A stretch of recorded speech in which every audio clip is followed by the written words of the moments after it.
2025 సంవత్సరం అక్టోబర్ నెల. ఈ నెల కర్కాటక రాశి ఫలితాలు చెప్పుకుందాం. ఈ కర్కాటక రాశికి వచ్చేటప్పటికల్లా మార్చి 30 వరకు శని అష్టమంలో ఉండి అష్ట కష్టాలు పడటం జరిగింది. తర్వాత ఈ అష్ట కష్టాలు పడిన తర్వాత ఈ శని కుంభం నుంచి మీనానికి వచ్చాడు. నవమానికి వచ్చాడని పేరే తప్పితే నవమానికి వచ్చినటువంటి శని వక్రించి కుంభంలో మీనంలో ఉన్నటువంటి ఫలితాలు చూపిస్తున్నాడు. దానివల్ల చాలా కష్టాలు కర్కాటక రాశికి. ద్వాదశంలో గురువు, మరి చతుర్థంలో కుజుడు. ఇది చాలా ఇబ్బందికరమైనటువంటి టైము.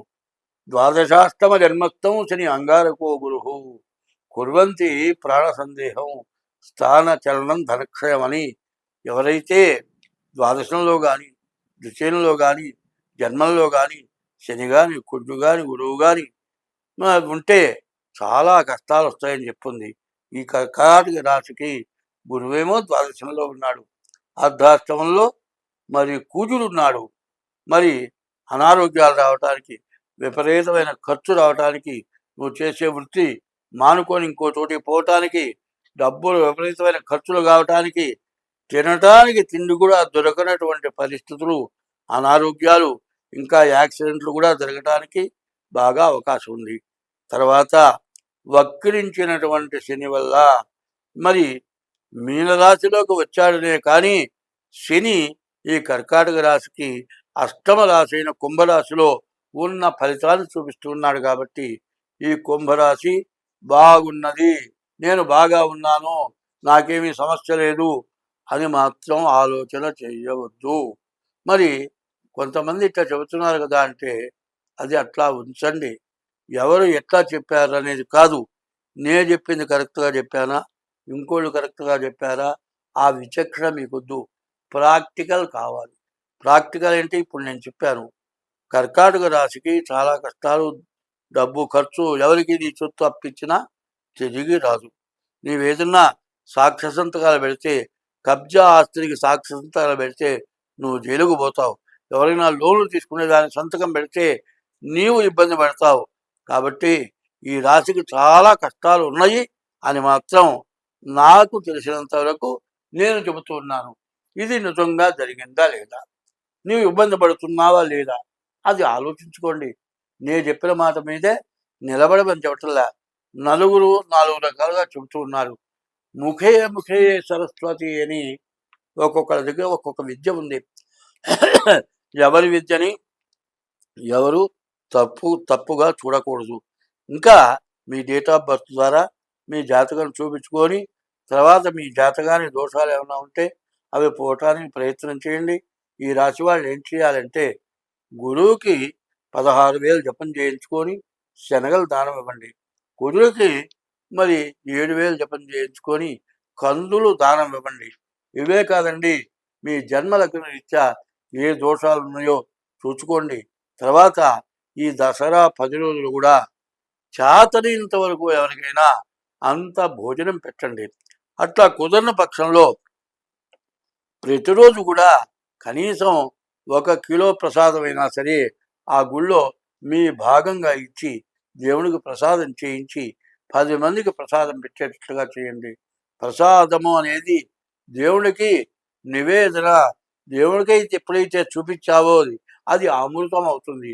ఆ అమృతం అనే దానికి అర్థం ఏంటంటే ఆదిశేస్తే మృతం. మరి బతికించేది ఏంటి? అమృతం.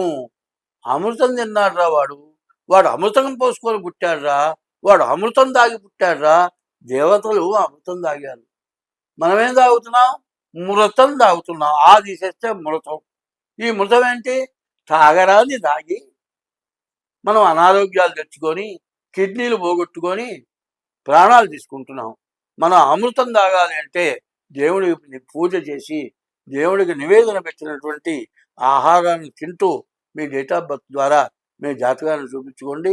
మీరు ఏ దోషాలున్నా మా ద్వారా చెప్పడం జరుగుతుంది. తెలుసుకొని మీరు తగినటువంటి ఫీజు చెల్లించి మీ జాతకం చూపించుకోండి. ఈ కర్కాటక రాశి చాలా విశేషమైన రాశి. ఎట్లా కర్కాటక రాశి అంటే పుష్యమి నక్షత్రం, పునర్వసు నక్షత్రం 4వ పాదంలో రామచంద్రమూర్తి పుట్టాడు. రామచంద్ర అనే పేరు వచ్చింది.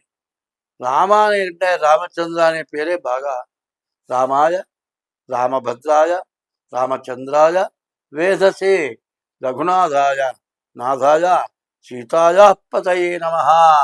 ఆమె ఆ రాముల వారి తల్లి రామచంద్ర అని పిలిచిందిట. తల్లి రామచంద్ర అని పిలిచిందంటే మరి తల్లి ఎవరయ్య అంటే చంద్రుడు తల్లి కింద లెక్క. కర్కాటక రాశికి అధిపతి చంద్రుడు. ఆ రాముడు, ఆ రామచంద్రమూర్తి కర్కాటక రాశిలో పుట్టడం వల్ల ఆయన పడ్డ కష్టాలు ఎవరు పడలే. ఆయన లాంటి దేవుడు లేడు. రామ అనే 2 అక్షరాలు ఎట్లా పుట్టినాయో చెబుతా వినండి. నారాయణ అనే 4 అక్షరాల్లో 2వ అక్షరం రా. నారాయణ 4 అక్షరాలు, నా రా 2వ అక్షరం రా. నమశివాయలో 2వ అక్షరం రా, నా మా. ఆ రా ఈ మా కలిస్తే రామా అయింది రామచంద్రమూర్తి. ఈ రామచంద్రమూర్తి తండ్రి లాంటివాడు, తల్లి లాంటివాడు. తల్లి, తండ్రి, గురువు, దైవం అన్నీ ఆయనగా పూజించేవాళ్ళు చాలామంది ఉన్నారు. ఈ కర్కాటక రాశి యొక్క విశేషత చెబుతా వినండి. మరి అమ్మ నాన్న, అమ్మ నాన్న ఇద్దరున్నారు కదా. అమ్మ నాన్న రాయండి.